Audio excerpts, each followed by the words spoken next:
Characters are, more often than not, a very important part of crafting a story.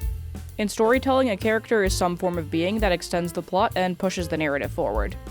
Oftentimes, the aforementioned character can be a human, or an animal, or some form of creature, but on more rare occasions, you'll see objects being presented as characters. Regardless of how a character in a story presents themselves, there is no story without characters, and if there are no characters, then the themes, messages, and plot of the story can't be properly executed. But how exactly do you go about creating a character? There is a form of science behind not only creating a character, but also creating a character that feels believable, engaging, and stands out from the crowd. Well-crafted characters can leave a lasting impression on the viewer/reader, sometimes to the point where the consumer's actions in their daily lives are influenced by those characters in some way. Sometimes this can also be to the detriment of the consumer, but that's a completely different topic that leads to a major rabbit hole that I'm not sure I want to explore just yet. If you want to make your characters feel more organic, it's important to understand the aforementioned science behind the character creation process. I will be mentioning some of the things that I've learned about character creation, but I will also be referring to some helpful bits of information that I found while writing the script for this video. So if you're new here and you want to know some of the most important parts behind the character creation process and what goes into their development, then make sure to like and subscribe. And if you're already subscribed, then welcome back to the spaghetti layer. Either way, strap your butts in, because here we go. What? Seriously, text box? You couldn't have shown up at a better time? Let's start things off with the first step in character creation. A very common catalyst behind the character creation process, if you will, is drawing inspiration and influence from things around us, whether it's the media we consume to things from the real world, and sometimes other characters. Provided that you don't directly rip off the character that inspires yours or copy the homework too much, of course. Then that's plagiarism. If you're taking inspiration from the real world, chances are you found it in inanimate objects or flora and fauna or weather phenomenons, among many, many other things. The possibilities are endless. Having just one point of inspiration for your character isn't a bad thing, and it's possible to expand on your character from that singular point. But you can also mash several concepts or points of inspiration together if you think they could work as a whole. For example, let's say you have flowers as the primary source of inspiration. It's a good start, but if you think the initial idea could benefit from a few more bits of inspiration being thrown into the soup, you could add something like candles, or anemones, or mass-market paperback fantasy novels from the 70s. Yeah, I don't know where that one came from. From there, you may choose to flesh out that initial concept into something more detailed if you think you have what you need for a solid foundation for your new character. What do the inspiration and influences behind the character make you think of? Is there a specific idea you have in mind? Some semblance of personality or how the character might present themselves? Is there further research you want to do based on the inspiration you've taken for your character? Let's say you were inspired by flowers or plant life. Each flower has different symbolic meanings according to various folk cultures and traditions. The rose, for example, has had many different meanings attributed to it over the years. In ancient Greece, it was associated with the goddess Aphrodite, who protects Hector in the Iliad by using, quote-unquote, the immortal oil of the rose. Different colored roses can also have their own meanings. Red for true love, white for purity, and black for death. Yellow roses can symbolize friendship, but I've also seen that in hanakotoba, the Japanese form of the language of flowers, they can represent jealousy. You may have also looked at the jasmine, which can mean unconditional and eternal love. In Hinduism, at least from what I've read, the jasmine can represent love, tranquility, and spiritual ascension, and is used for important rituals. The Arabian jasmine, or the sambak jasmine, is also the national flower of the Philippines, where it's known as sampaguita. Maybe you've considered the orchid, which itself has multiple meanings depending on the color. White for innocence and humility, and purple for loyalty and respect. The colors of different candles also have their own meanings in the esoteric arts. Green for success and prosperity, blue for communication, and black for protection, to name a few. To illustrate how this part of the character creation process can come into play, let's take a look at some of my own characters. I've talked about the inspirations behind these characters in the past, but I'll bring it up again for anyone who's new here. Safia, who is one of the main characters in my ongoing webcomic, The Reverent Silence, took inspiration from several different things, like alchemy and also the Evren, which are dragons from Turkic mythology, as she's from a country analogous to the Ottoman Empire. Another main character, Aspen, actually drew influence from flowers for his concept and later his design. I mean, his first name and last name are literally two different plants. Understanding the significance of the inspiration you've taken, where applicable, can be a big factor in shaping the image that will later become your character and can greatly help with the creative direction you want to take that character in. And it can also help with I actually have a future video in the pipeline where I want to talk about this specific topic in depth, but since we're talking about character creation as a whole, it's only right that I talk about what I think is a very important part of the process. And a part of the process that I am, admittedly, a huge nerd for. It's time for a crash course on character design. I will try to restrain myself as much as I can here, so I don't sound like a broken record when the time comes to produce that video.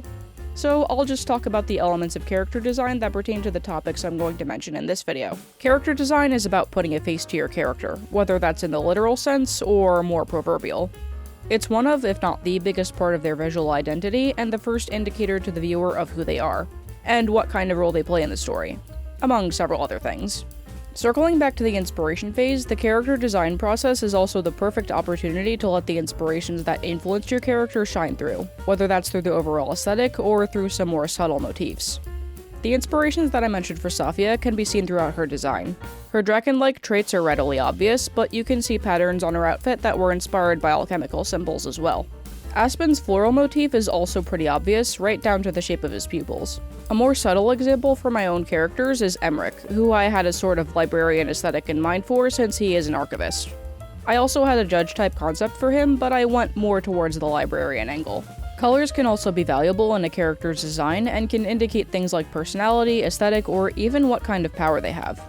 If you want to convey a character's personality through color, it's good to research what each color represents.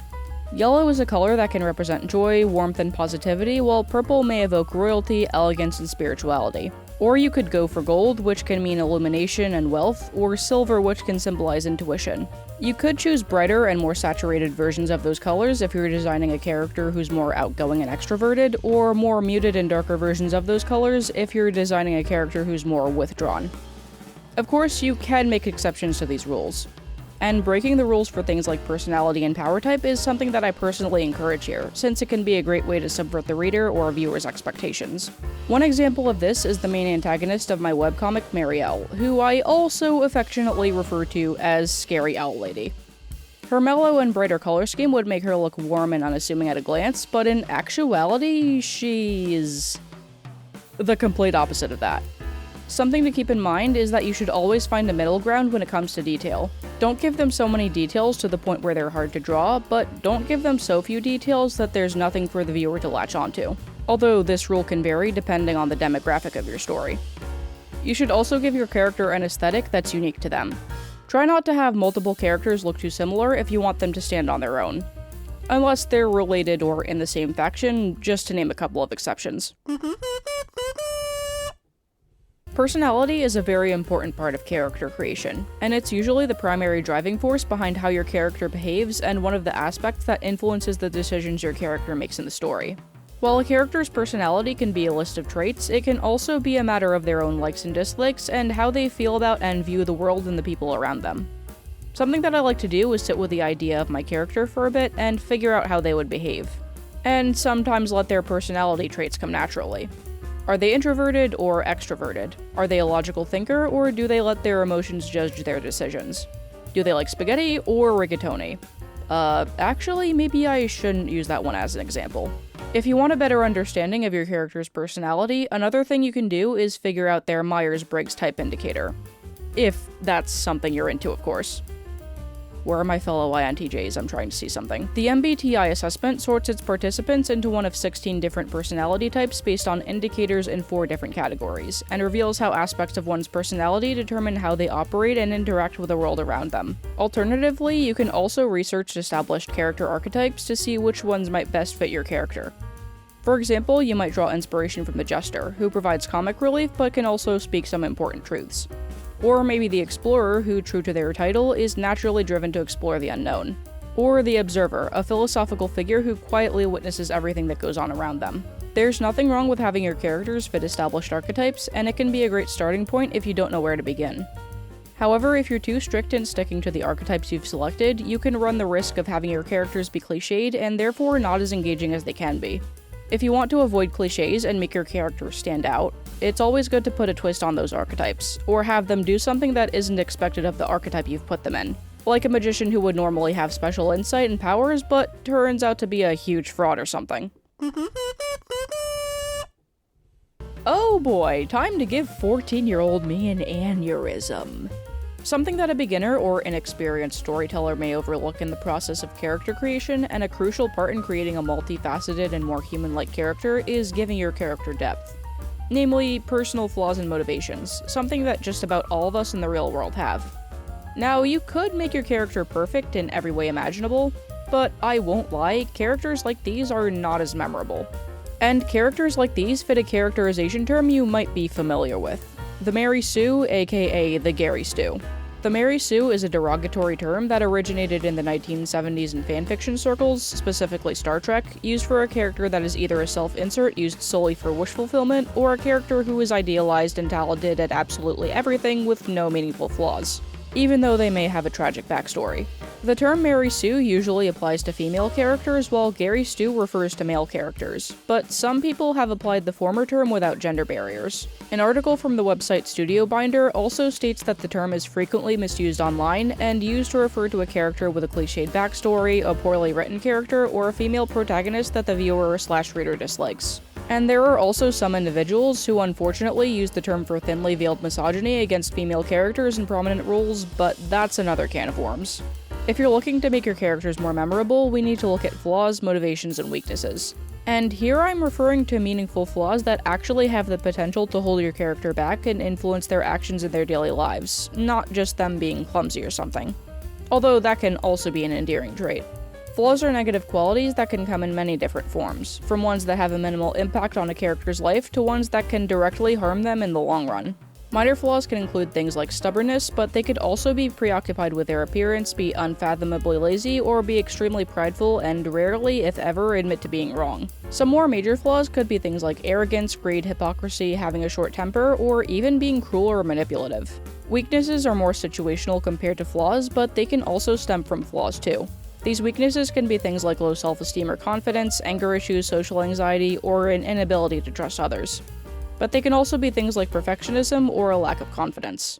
And I also want to talk about the other side of the coin: character goals and motivations. The goal is something that a character is pursuing, and the motivation is the reason why they're pursuing that goal. Understanding how both of these terms apply to your character is an important part in getting to know them.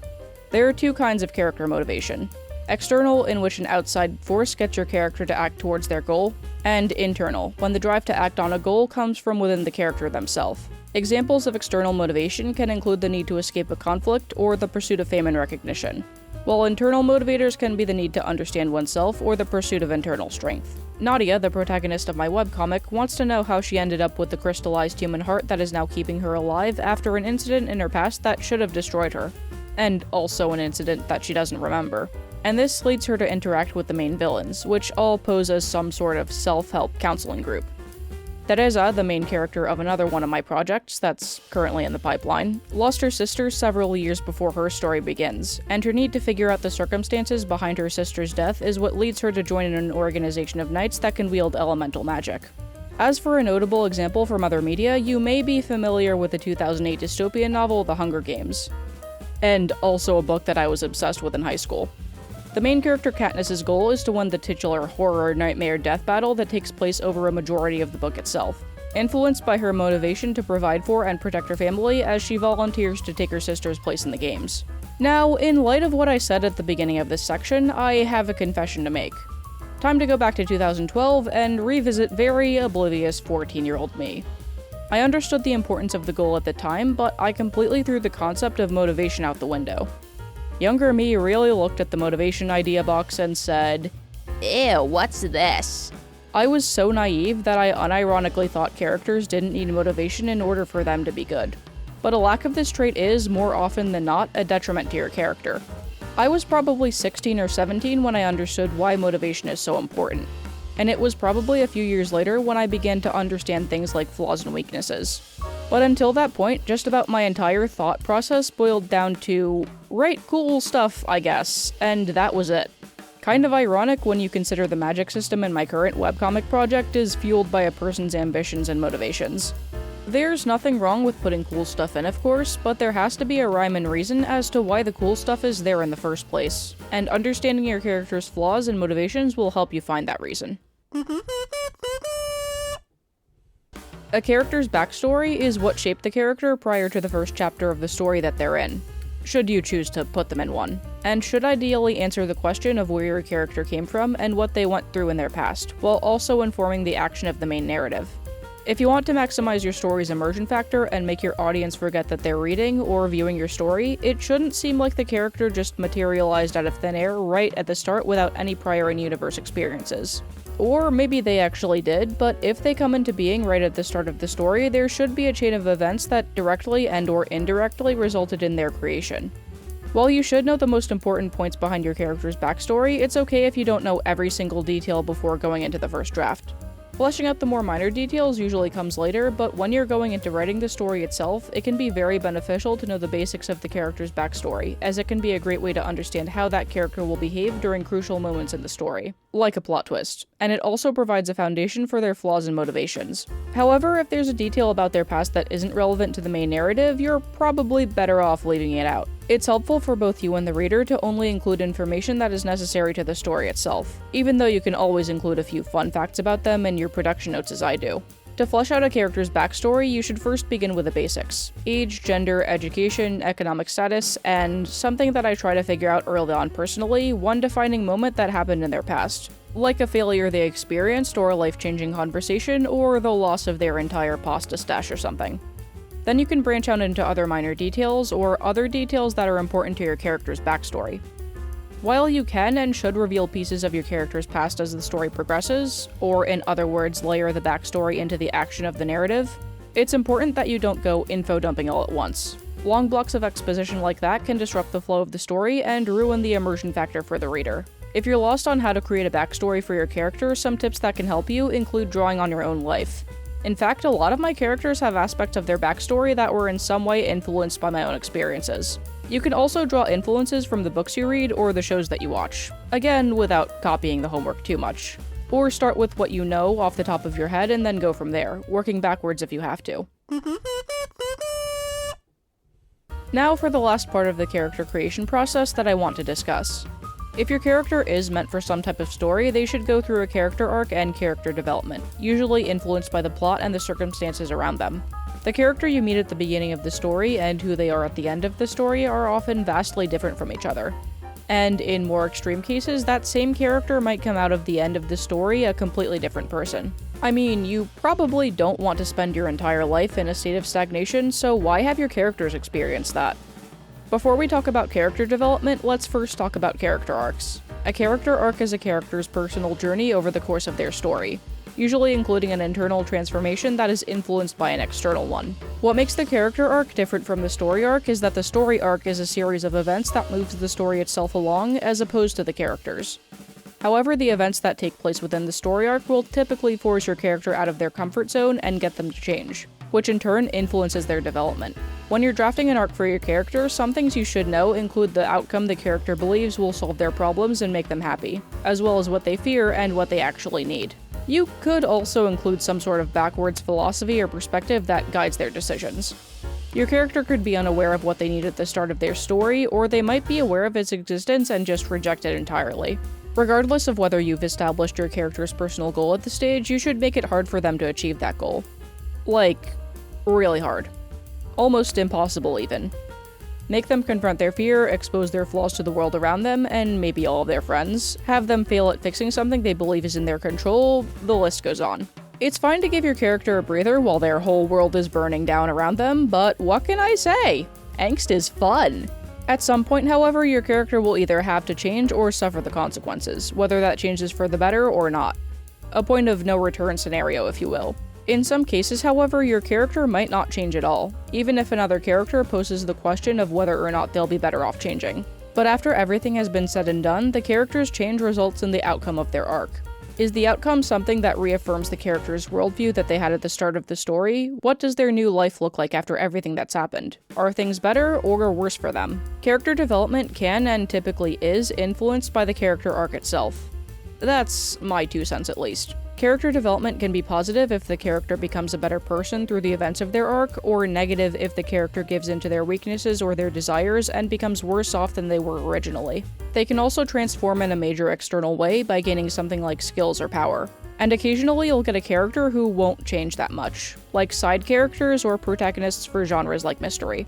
Character development is also tied in some way to most of the other tips I've mentioned in this video, like flaws and motivation and also backstory.